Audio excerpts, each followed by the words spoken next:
शहरयार ऊपर ऊपर से अपनी माँ को ये कहता हुआ नजर आ रहा है कि आप मेरे साथ बिल्कुल भी अच्छा नहीं कर रही। लेकिन वैसे वो फीका पड़ चुका है और जानता है कि उसकी माँ ने ये सब कुछ कर दिखाना है। असल में वो लालची इंसान है और वो चाहता है कि सब कुछ उसके हाथ में हो और एक आयमा ही है जिसको हासिल करके उसको सब कुछ मिल सकता है, क्योंकि जैसी डिमांड रखती है फाखरा ने, वो अब उसको पूरी करनी ही पड़ेगी। दूसरी तरफ आप देखेंगे कि काफ़ी ज़्यादा अफ़ान जो है वो भी उसको मना करना चाह रहा है और कहता है कि आखिर तुम ऐसे कैसे कर सकते हो, कैसे तुम एमल भाभी का घर बर्बाद कर सकते हो। देखो ऐसा करने से तुम्हें कुछ भी नहीं मिलेगा। दुर्दाना कहती है कि तुम अपने भाई को क्यों गलत पट्टियाँ पढ़ा रहे हो। अरे तुमने तब नहीं देखा था जब तुमने आयमा को छोड़ा था और किस तरह भरे ज़माने में हमारी जिल्लत हुई थी। तुम्हें वो दिन याद नहीं है। तुम्हें ये याद आ रहा है कि एनी और एमल के साथ ज्यादती नहीं होनी चाहिए। जिस पर फाखरा कहती है कि मेरा ये फैसला अटल है, इसलिए ये कभी मत सोचना कि मैं अपने फैसले से मुकर जाऊंगी। और वैसे भी जिसको तुम खुश रखना चाह रहे हो, बस जाओ और अपना वही काम करो और एनी को ही खुश रखो और तुम्हारा ज़िंदगी में कोई मकसद नहीं। अब देख लेना, मैं उसकी बहन से ही उसे ऐसी तकलीफ़ और चोटें पहुंचाऊंगी कि वो सारी ज़िंदगी याद रखेगी। आयमा कहती है अब फिक्र मत करे खाला, आप जैसा कहेंगी जो कहेंगी मैं वैसा ही करूँगी। आपको बिल्कुल भी परेशान नहीं होना।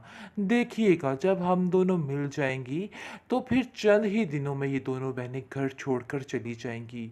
मुझे इस चीज़ का पूरा पूरा यकीन है।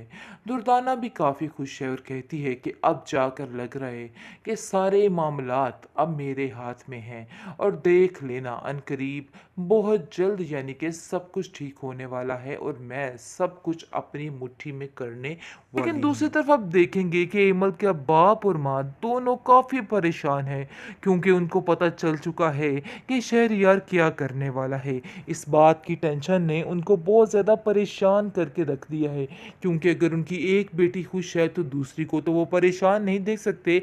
इसलिए सोच रहे हैं कि वो शहरयार को बुलाएंगे और ख़ुद बात करेंगे। लेकिन इससे पहले वो चाहते हैं कि वो फ़ाखरा से बात करें और उसको समझाएं कि वो जो कुछ कर रही है सरासर गलत कर रही है।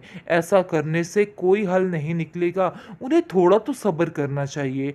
ये बात जैसे ही फ़ाखरा बेगम से की जाती है कि आप ये क्या कर रही हैं, आखिर आपकी अपनी भी एक बेटी है, क्यों आप इन बातों को नहीं समझ रही, आपको ऐसा नहीं करना है। जिसको सुनकर वो कहती है कि मुझे आप लोगों के मशवरे नहीं चाहिए, मैंने जो फैसला करना था सो मैंने कर लिया, इसलिए आप लोग भी इनवाइटेड है, जुम्मे को आइए, दावत दुवत खाइए और यहाँ से चले जाइए।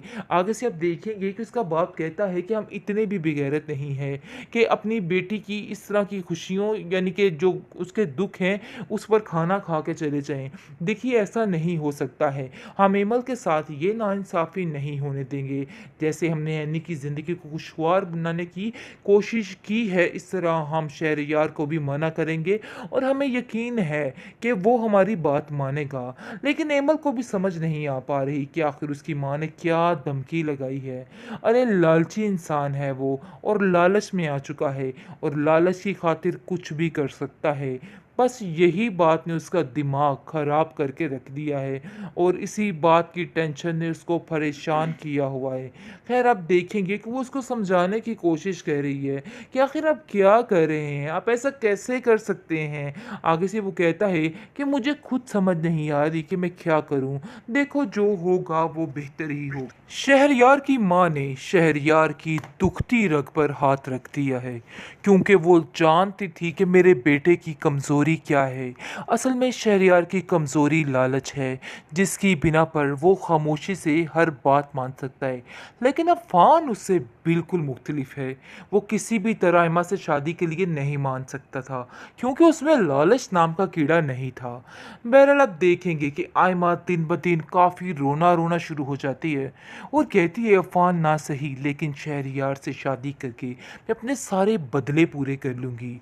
और उसकी माँ भी उसको यही पट्टी पढ़ाने की कोशिश कर रही है कि बस तुम अपने ज़हन को मजबूत रखो और इस अमल यानी इन बातों पर अमल करो जो जो मैं तुम्हें बताती जाती हूँ।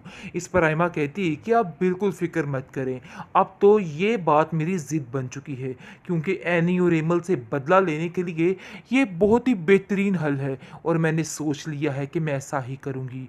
और वैसे भी खाला जान को बेवकूफ़ बनाना कोई भी मुश्किल काम नहीं, इस बात की मुझे समझ आ गई है।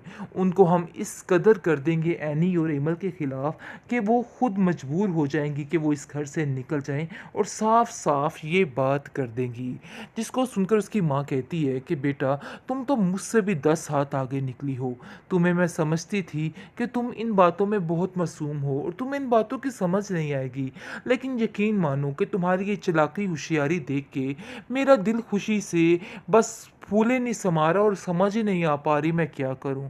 बस समझो अब एमल के साथ साथ एनी के भी निकलने के दिन है, क्योंकि एक बहन की वजह से दूसरी बहन कभी भी टिकी यहाँ पे नहीं रह सकती। लेकिन वो दोनों माँ बेटी काफ़ी ज़्यादा प्लानिंग करने में मशगूल हैं और सोच रही हैं कि बस अब बहुत जल्द इन लोगों को इधर से निकाल के इस घर पर कब्जा जमा कर हमें आराम सुकून से बैठना है।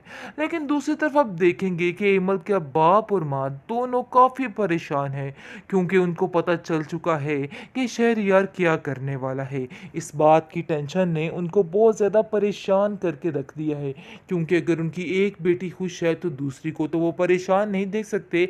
इसलिए सोच रहे हैं कि वो शहरयार को बुलाएंगे और ख़ुद बात करेंगे। लेकिन इससे पहले वो चाहते हैं कि वो फ़ाखरा से बात करें और उसको समझाएं कि वो जो कुछ कर रही है सरासर गलत कर रही है।